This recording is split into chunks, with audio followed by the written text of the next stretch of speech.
Masih di Sapa Indonesia Malam bersama saya Friska Clarissa. Presiden Joko Widodo mewanti-wanti agar dampak kebangkrutan bank-bank di Amerika Serikat jangan sampai mengganggu perekonomian dalam negeri. Sementara Menteri Keuangan Sri Mulyani menyebut sektor keuangan Indonesia masih aman. Silicon Valley Bank (SVB) dinyatakan kolaps Jumat 10 Maret lalu. Bank urutan ke-16 di Amerika Serikat itu resmi bangkrut hanya 48 jam setelah berencana mengumpulkan dana untuk menambah modal. Kejatuhan Silicon Valley Bank diikuti oleh Signature Bank. Bank dengan kantor pusat di New York itu diambil alih regulator negara bagian pada Minggu 12 Maret. Presiden Joko Widodo mengaku terkejut mendengar kabar kebangkrutan beberapa bank di Amerika Serikat dalam waktu singkat. Jokowi meminta semua pihak waspada. Kita tahu baru sehari, 2 hari, 3 hari yang lalu, hal-hal yang tidak terduga muncul. Ada kebangkrutan bank di Amerika, Silicon Valley Bank. Semuanya ngeri begitu ada satu bank yang bangkrut. Muncul lagi, belum 2 hari muncul lagi bank berikutnya yang kolaps, Signature Bank. Semua negara sekarang ini menunggu efek dominonya akan kemana. Sementara Menteri Keuangan Sri Mulyani menyebut bangkrutnya SVB yang sebenarnya merupakan bank regional kecil telah memberikan dampak terhadap sektor keuangan global. Namun menurut Sri Mulyani, sejauh ini sektor keuangan Indonesia masih relatif baik dari sisi pergerakan nilai tukar maupun aliran modal ke Indonesia. Nah, Indonesia alhamdulillah masih dalam situasi yang cukup baik dilihat dari pergerakan nilai tukar dan juga capital flow ke emerging market di mana Indonesia melihat dalam hal ini sudah mulai masuk arus modal ke Indonesia. Direktur Eksekutif Center of Economic and Law Studies Celios Bima Yudhistira menyebut efek domino dari kebangkrutan SVB bakal dirasakan negara-negara Asia termasuk Indonesia. Bima meminta perbankan dalam negeri bersiap menghadapi dampak SVB terhadap aliran pinjaman modal dan investasi. Kemudian yang harus dimitigasi oleh pemerintah, Bank Indonesia dan OJK sebaiknya melakukan stress test atau uji kekuatan bagaimana satu variabel gagal bayar yang ada di Amerika Serikat itu berdampak pada beberapa indikator kesehatan perbankan. Kebangkrutan Silicon Valley Bank jangan sampai berdampak pada simpanan masyarakat di bank dalam negeri yang cukup besar. Pada Desember 2022, simpanan masyarakat dalam bentuk rupiah mencapai 6,7 miliar rupiah. Sementara dalam valuta asing sebanyak 1,1 miliar rupiah. Di bulan Januari 2023, simpanan dalam bentuk rupiah sebanyak 6,5 miliar rupiah dan dalam valuta asing 1,1 miliar rupiah. Pemerintah harus mewaspadai dampak yang bisa terjadi akibat kebangkrutan Silicon Valley Bank. Stabilitas sektor perbankan harus dijaga sehingga tidak mengganggu perekonomian dalam negeri. Tim Liputan Kompas TV. Saudara, krisis yang dialami Bank Amerika Serikat, Silicon Valley Bank hingga Signature Bank menjadi perhatian dari seluruh dunia. Apakah dampaknya juga bakal dirasakan di Indonesia dan apa yang harus diantisipasi agar kondisi ini tidak mengganggu perekonomian dalam negeri? Untuk membahasnya sudah hadir di studio Kompas TV Dekan Fakultas Ekonomi dan Bisnis Universitas Indonesia Teguh Dartanto. Selamat malam Pak Teguh. Selamat malam Mbak, selamat malam. Dan juga sudah bergabung melalui Zoom ada Ketua Badan Supervisi Bank Indonesia Edi Purnawan. Selamat malam Pak Edi. Assalamualaikum, selamat malam Mbak Friska. Waalaikumsalam warahmatullahi wabarakatuh. Selamat malam. Saya ke Pak Edi dulu. Sebenarnya bagaimana kondisi ekonomi dan geopolitik global saat ini Pak Edi? Oke, baik. Mudah-mudahan itu bisa memberikan pemahaman yang komplit mengenai bagaimana perekonomian global dan juga dampak geopolitiknya atau sebaliknya. Jadi kalau kita melihat berbagai macam indikator seperti misalnya PMI Composite dari beberapa negara ini masih di atas 50, jadi masih relatif bagus. Kemudian ada juga Baltic Dry Index ini juga menunjukkan pembalikan, jadi rebound per Januari 2023. Credit default swap itu juga relatively stable untuk yang CDS 5 years, termasuk juga yang US Treasury untuk 10 tahun itu kira-kira juga dalam posisi yang aman. Jadi kalau kita melihat perkiraan pada beberapa bulan yang lalu bahwa perekonomian dunia akan gelap di tahun 2023 itu sepertinya mudah-mudahan lebih bagus ya. Meskipun kita tahu ada beberapa gejolak pada perbankan di Amerika beberapa hari terakhir ini, tetapi kalau kita melihat inflasi dan juga harga komoditas, kita lihat ada penurunan inflasi karena Amerika salah satunya melakukan kebijakan moneter ketat, termasuk juga kalau harga komoditas kita pantau satu persatu, kita mendapati bahwa harga komoditasnya meskipun turun sedikit untuk beberapa jenis komoditas, tapi yang lain relatif stable. Saya kira itu yang terjadi di global, termasuk juga yang saya kira perlu kita perhatikan bersama, seperti halnya juga yang diperhatikan oleh seluruh bank sentral di dunia, yang dilakukan oleh Jay Powell itu terlihat agresif ya. Jadi sebagai bank sentral global juga semakin bersikap hawkish untuk mengendalikan inflasi yang mereka alami pada 2022 dan awal 2023. Jadi dampak dari pengetatan moneter ini tidak akan terwujud sebelum tahun 2024. Jadi mereka punya ekspektasi seperti Amerika, ekspektasinya adalah inflasi yang 2%. Saya kira itu masih akan lama tercapai, sekarang sekitar dari 6,4 kemudian turun menjadi 6%. Jadi terdapat potensi munculnya, tapi kita tidak harapkan ini ya sudden stop dan flight to quality, tapi mudah-mudahan Indonesia tidak akan mengalami ini. Jadi aliran modal keluar dan juga depresiasi nilai tukar itu akan mengikuti itu, tapi kalau kita melihat di negara maju seperti sekarang, mereka selagi-lagi punya masalah, maka dana-dana ini akan mencari tempat yang lebih aman. Nah, Indonesia, saya kira kalau bisa membangun kepercayaan yang kuat, saya kira kita akan aman.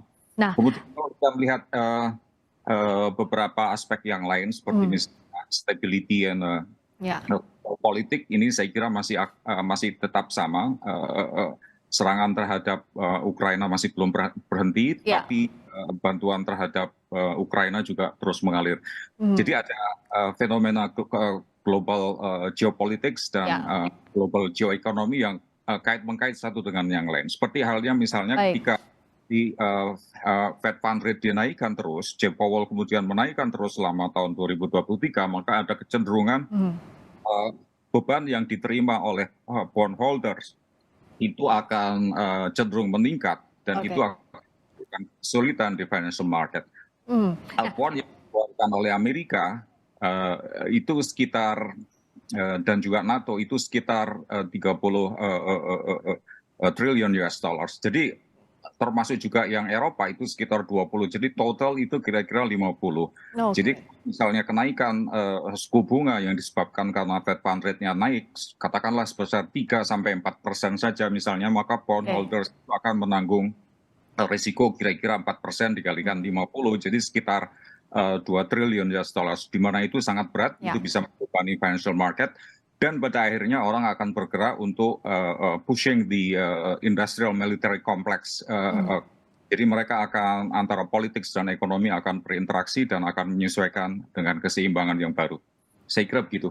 Menghadapi kondisi tadi, lalu bagaimana kesiapan otoritas fiskal, terutama moneter dan sektor keuangan untuk menghadapi dampaknya, terutama tadi dikaitkan dengan kebangkrutan bank di AS?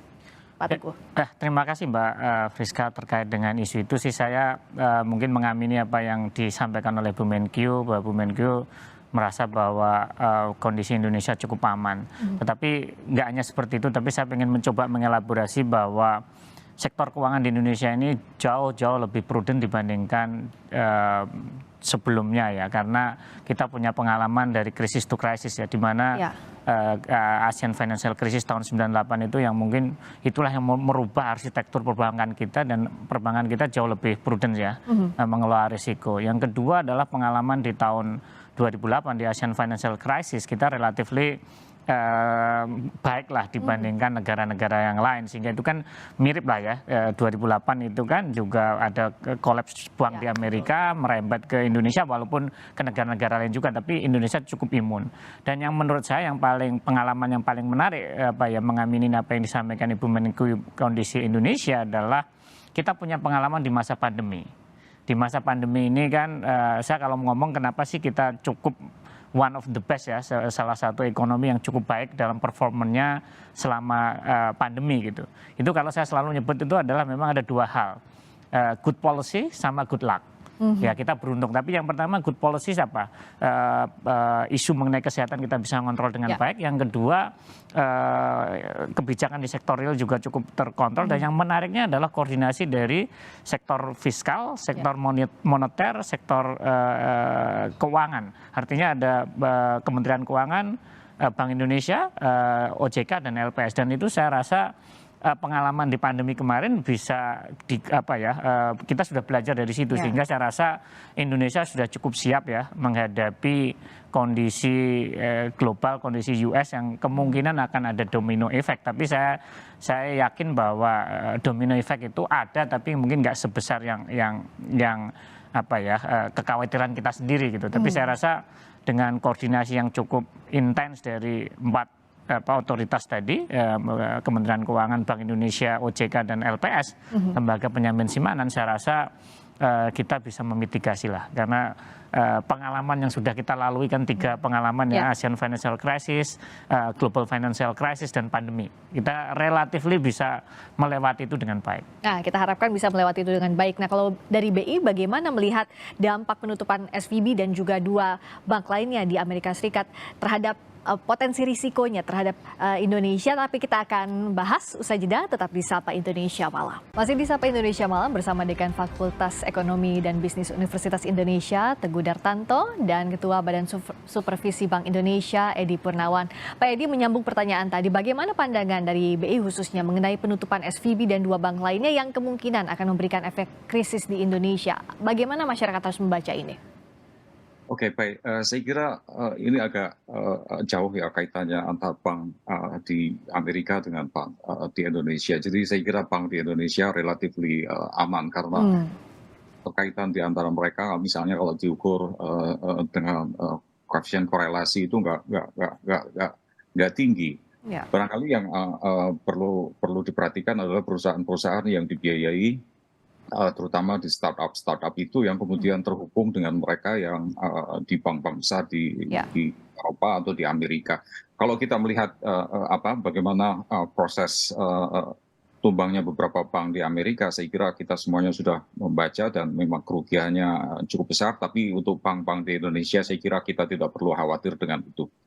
Jadi kalau termasuk juga beberapa indeks harga di belahan di Amerika dan juga di Eropa, kita melihat ada terdampak. Ya. Jadi mereka menurun, sehingga dampaknya kepada perekonomian Indonesia itu salah satunya adalah melalui sentimen pasar. Tetapi kalau kita melihat hubungan antara sektor perbankan di Indonesia dengan di Amerika atau di Eropa relatif aman. Jadi masyarakat tidak perlu takut dengan itu. Jadi seperti yang disampaikan oleh Bu Menteri Keuangan, saya kira kita percaya sepenuhnya dengan Menteri Keuangan, dengan Gubernur Bank Indonesia, dengan LPS dan dengan